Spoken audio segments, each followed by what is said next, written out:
Hai, selamat datang ke Proton Taman Melawati. Macam kenal lah. Ni bukan Beautiful Nara ke? Saya sebenarnya nak tanya yang pasal kes yang hari tu awak cakap tu. Budak sekolah tu kan? Betul. So itulah. boleh kita bincang? Boleh. Saya rasa bila saya tengok video tu kan, saya akan ingat kes-kes yang berlaku dekat luar negara. Bila berlaku dekat negara sendiri, saya pun terkejut. Apa yang mengejutkan saya lagi adalah rupanya hari ni pun berlaku kes yang sama juga. Saya risau juga. Okey, kenapa influencer masuk sekolah? Sebab kalau kita tengok zaman sekarang ni zaman social media.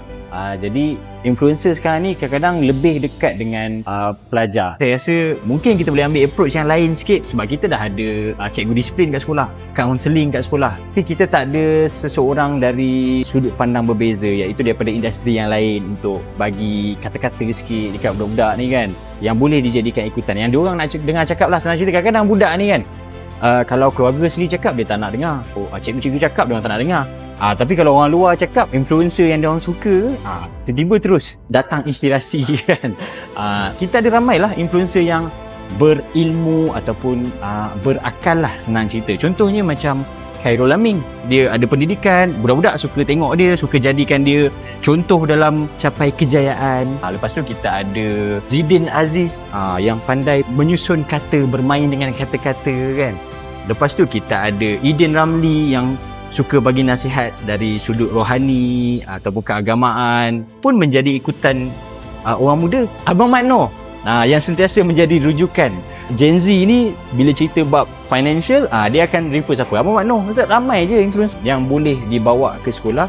Kita tengoklah dia punya jenis kandungan dia, perkongsian kandungan yang macam mana yang diorang buat. Sebab kadang-kadang kalau kita nak pelajar ni dia meluahkan perasaan dia ataupun rahsia dia takkan nak luahkan secara terbuka.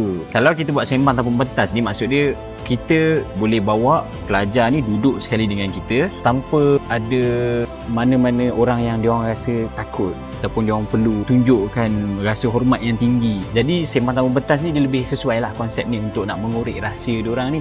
Kadang-kadang diorang pelajar-pelajar ni ataupun orang muda lah kan, bila dia meluahkan sesuatu, kadang-kadang dia tak nak pun kita punya nasihat ke apa. Dia tahu je mana satu baik, mana satu buruk.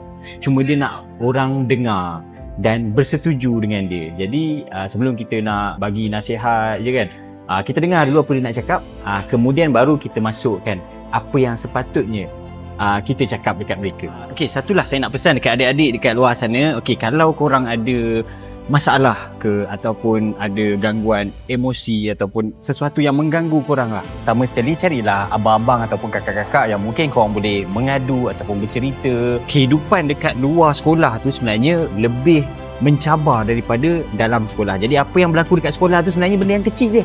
Luahkan, carilah siapa-siapa yang korang rasa korang boleh luahkan. Nak luahkan kat saya pun boleh, DM je boleh, tak ada masalah. Yang penting jangan buat benda korang kan tak berbaloi. Masa depan korang masih panjang. Ingat jangan bye bye.